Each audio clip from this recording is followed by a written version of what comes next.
The time has come for the lioness to tell her own story. The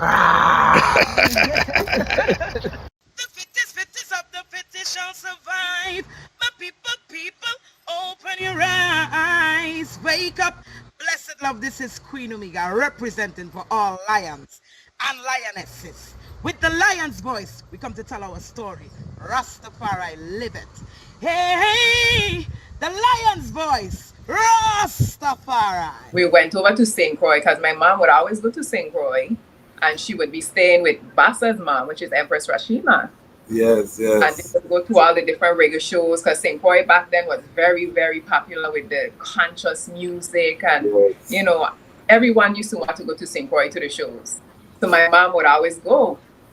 And that year, because around that time, which is January of 1997, they would have the carnival at that time. The Christmas festival is what they call it in St. Croix. So I remember she was saying, let's all go. So we all went at that time, except my dad. My dad didn't come for some reason. And it was at that time when I met with Bassa again, you know, and basically he wasn't living with his mom. Okay. I went to the States to kind of finish school and stuff like that. But at that time, we both came to visit his mom. He came to visit his mom. I came over with my mom to visit. So it was like kind of like a reunion happening, you know? Was it like a movie where you feel the sparks fly and fireworks and... Mystically, honestly, I'm gonna be honest. Yes.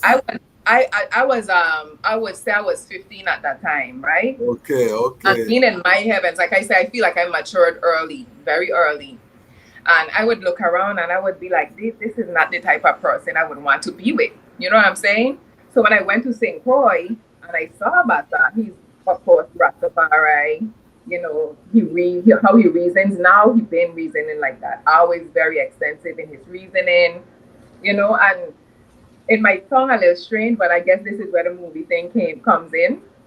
I remember one time I was on his mom's balcony and his grandma was a little distance up, I would say about 3 or 4 houses up on the opposite side of the street from his mom.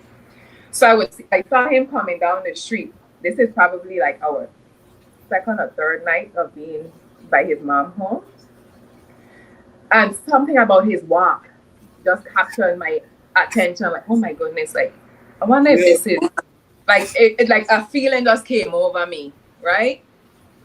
And we were reasoning that night. I could remember clearly. Yes. And we were making some sandwiches, some tofu sandwiches. And it had a period of time when me and him was in the kitchen at the same time together. Yes. And I watched him.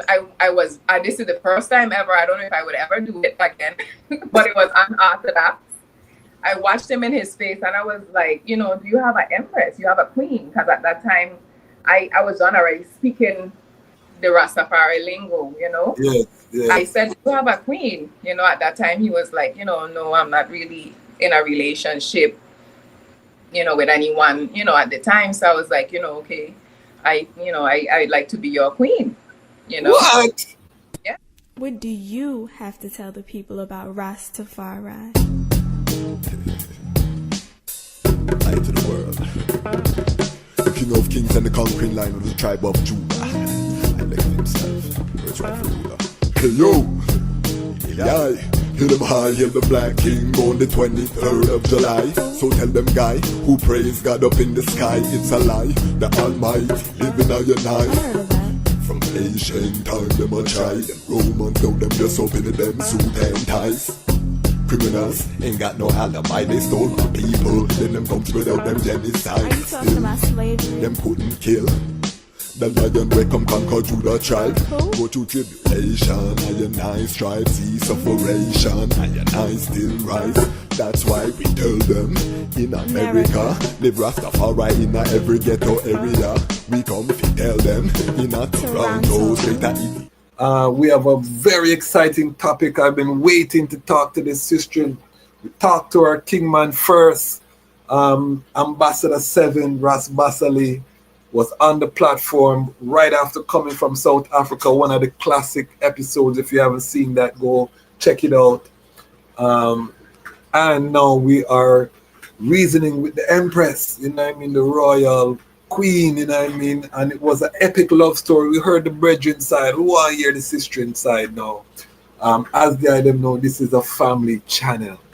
We promote Black family, Rastafari family, Pan-African family all day. So we love that, so our young people can see, yes, there's hope.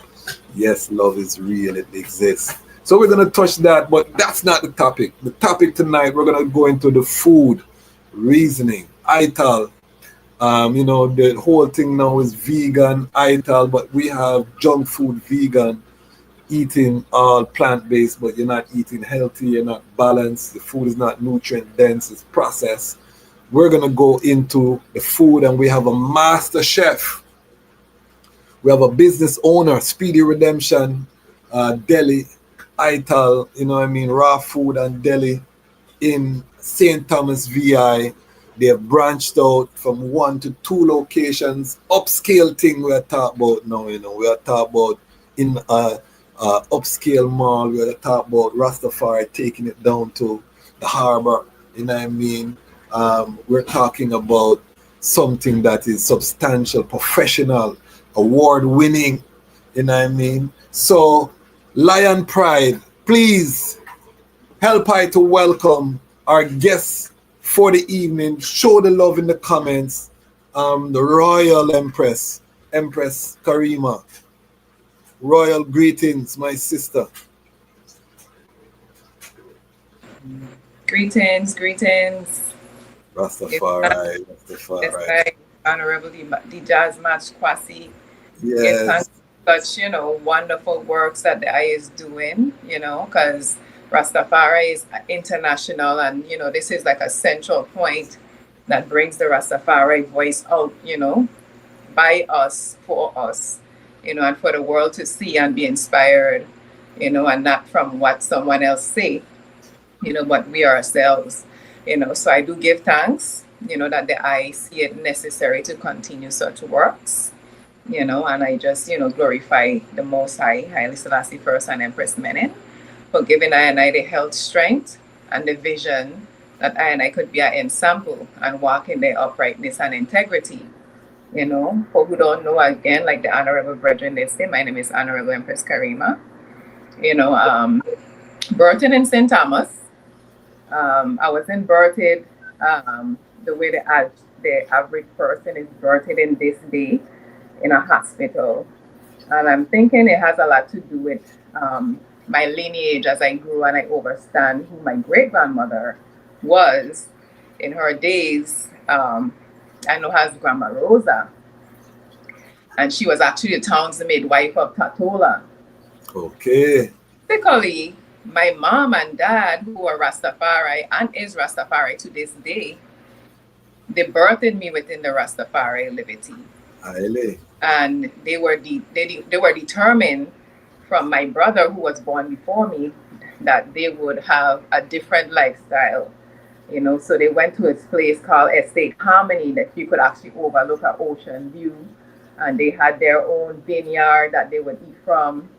You know, they would grow their own foods. They would have, you know, trails that they would go find coconut, you know, find papayas, especially mangoes. Especially being living here in the tropics, there's so much different nutrient-rich foods that you could find. And they were able to find that, you know, and sustain themselves in this area, in their shanty, because it was quote-unquote a shanty at that time. Built with a wooden structure. You know, it was like one little bedroom, and it was, you know, just my father and my mom. And then they brought forward my brother in 1980. And at that time, actually, my uncle, which is my father's twin brother, he is also in the Rastafari liberty. Okay. And they all lived in this shanty together, you know, together, and, you know, just survive, you know, study the culture, you know, and they lived the liberty. They didn't just speak it, you know. And when it was time for my birth, you know, we were also still in the hills, you know, as they call it at that time. And my mother had given birth to me in the hills, and I spent, I would say my first 2 years in the hills there in Estate Harmony. Okay. Until the system, they like to say we squatting. And unfortunately, they destroyed my mom and dad's shanty. Of course, we know back in those days in the 70s, 60s, early part of the 80s, Rastafari was not loved. Rastafari was not honored.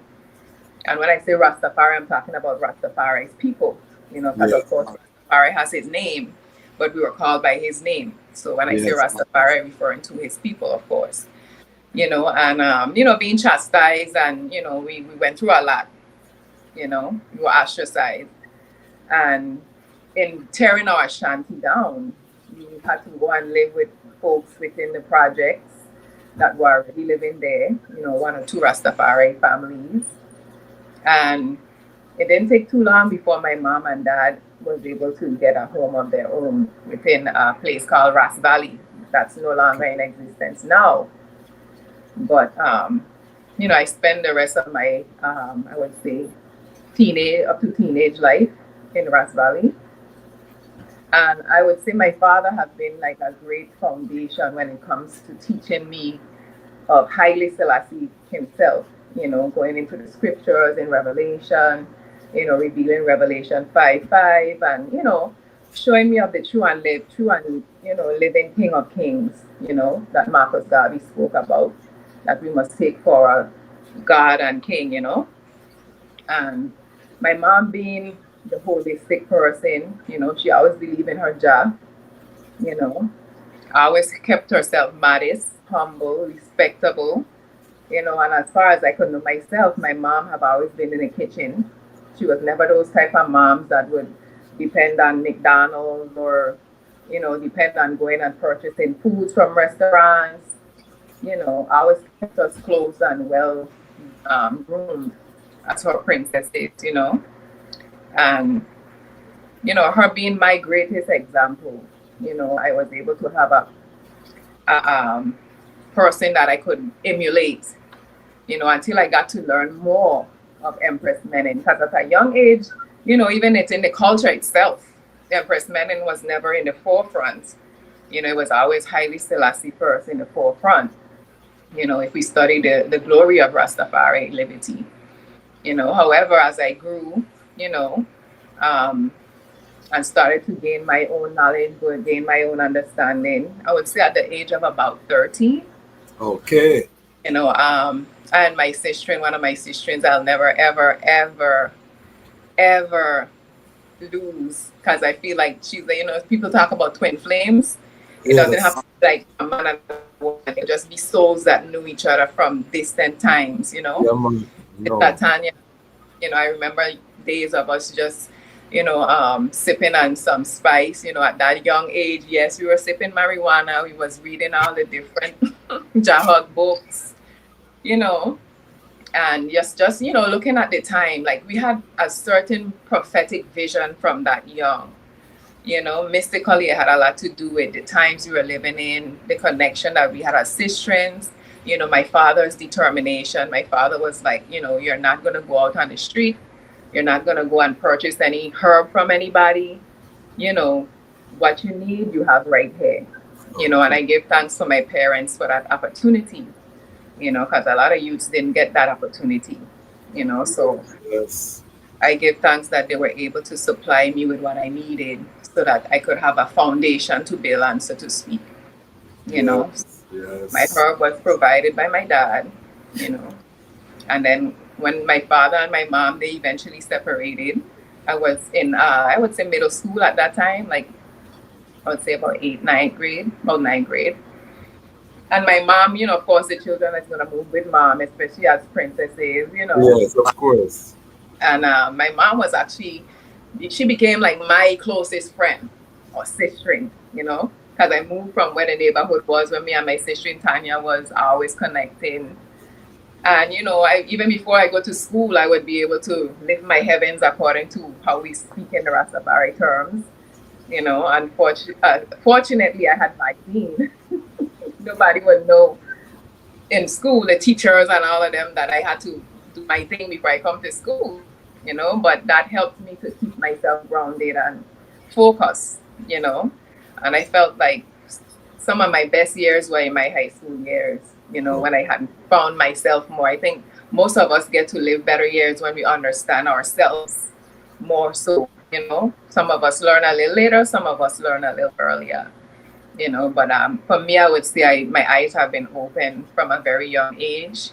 And I would say, again, give thanks to my parents, and I would say as well, it has a lot to do with the constellation, because I believe in the constellations. I believe in the heavens declaring the glory, as the scripture did say, and it has a lot to do with our personalities, our outlook on life, besides just our experiences, And let me say that the I shatter the stereotype of second generation and Rastafari families. The I sit, even though you described use of the sacrament from a young age, going to school.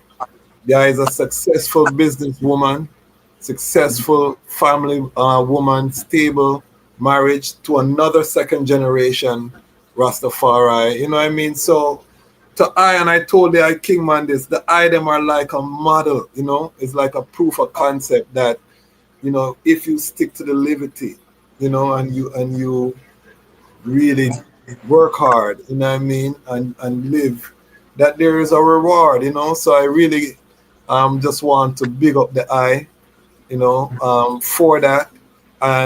But continue with your story from high school. Yes. Basically, as you mentioned, our coming together, Bassa and I, when we came into the shanty, the concrete jungle, so to speak, or when we came into the projects to live, my mom and dad, would continue to communicate and link with other Rastafari families. And, we would do programs together. We would always go to different cultural events. And I could remember my mom was so determined to not put us into daycares and stuff like that at a young age that, she would actually babysit a lot of the Rastafari family's youths. So my mom's house would always be full with youths, And as far as I could remember Bassa them being around from them time. I more remember his brothers because we were 5 years apart, so to speak. Okay. So since my father and my mom and his father and his mom were brethren and sistren, that's how we were able to know each other from those times. And then I remember there was one year, it was in 1997. Mm-hmm. We went over to St. Croix because my mom would always go to St. Croix and she would be staying with Bassa's mom, which is Empress Karima. Yes. And they would go to all the different reggae shows because St. Croix back then was very, very popular with the conscious music. And, everyone used to want to go to St. Croix to the shows. So my mom would always go. And that year, because around that time, which is January of 1997, they would have the carnival at that time. The Christmas festival is what they call it in St. Croix. So I remember she was saying, let's all go. So we all went at that time, except my dad. My dad didn't come for some reason. And it was at that time when I met with Bassa again, and basically he wasn't living with his mom. Okay. I went to the States to kind of finish school and stuff like that. But at that time, we both came to visit his mom. He came to visit his mom. I came over with my mom to visit. So it was kind of like a reunion happening, Was it like a movie where you feel the sparks fly and fireworks and... Mystically, honestly, I'm gonna be honest. Yes. I would say I was 15 at that time, right? Okay. And being in my heavens, like I said, I feel like I matured early, very early. And I would look around and I would be like, this is not the type of person I would want to be with. You know what I'm saying? So when I went to St. Croix and I saw Bassa, he's of course Rastafari, how he reasons now, he's been reasoning like that. Always very extensive in his reasoning, and it might sound a little strange, but I guess this is where the movie thing comes in. I remember one time I was on his mom's balcony and his Yes. grandmother a little distance up. I would say about 3 or 4 houses up on the opposite side of the street from his mom. So I saw him coming down the street. This is probably like our second or third night of being by his mom's home. And something about his walk just captured my attention. Like, oh my goodness, like, I wonder if this is, like, it like a feeling just came over me, right? And we were reasoning that night, I could remember clearly. Yes. And we were making some sandwiches, some tofu sandwiches. And it had a period of time when me and him was in the kitchen at the same time together. Yes. And I watched him. And this is the first time ever. I don't know if I would ever do it again, but it was unorthodox. I watched him in his face, and I was like, you know, do you have an empress? You have a queen? Because at that time, I was done already speaking the Rastafari lingo, you know. Yes. Yes. I said, do you have a queen? You know, at that time, he was like, you know, no, I'm not really in a relationship, you know, with anyone, you know, at the time. So I was like, you know, okay. I'd like to be your queen, you know. What? Yeah, I told him straight up. Big up yourself. I would love to be a queen, but you know, he was like, it wasn't sinking in him right away, because he was like, I don't think that's gonna work, because you're like my sister, you know. Yeah. I don't know what came over me, if it was just the spirit within. Vision. Yes, the vision. But I watched him in his face again, and I told him, I don't want to hear that. Like, just like that. I said, I don't want to hear that. Like, use mine. Like, Wow. ain't no if, ands, or buts about it. You're mine.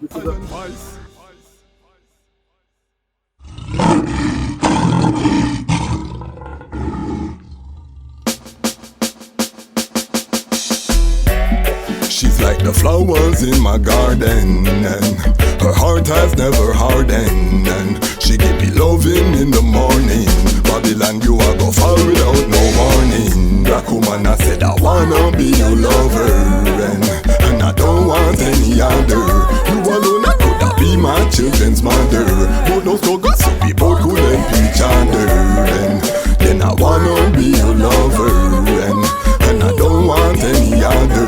You alone, I could have be my children's mother, but no struggle, so we both could help each other. Started in the village, now we in the city. Journey where we have together, everybody see. Spent a little time out in captivity. Babylon, their plan was to destroy the family. Still I want you to bring a child for me. Maybe in the spring when birds are sing lovely, maybe we could plan to have a summer baby. I can be the man that you depend on. Put the pen to the paper, made a love song. Babylon, they separated us for so long, and the reason that they hated us was so wrong. Still the most that he created us, we so strong. Then same Kushite and the Dogon. Love your melanin, no follow for them program. Black woman, me not go pass on you for no one. No one, that's my slogan. Black woman, I said I wanna be your lover, and I don't want any other. You alone, I could have be my children's mother, but no struggle, so we both could help each other. Then I wanna be your lover, and I don't want any other. You alone, I could have be my children's mother, but no struggle, so we both could help each other. She's like the oxygen in my flame, loving where we have nobody can contain.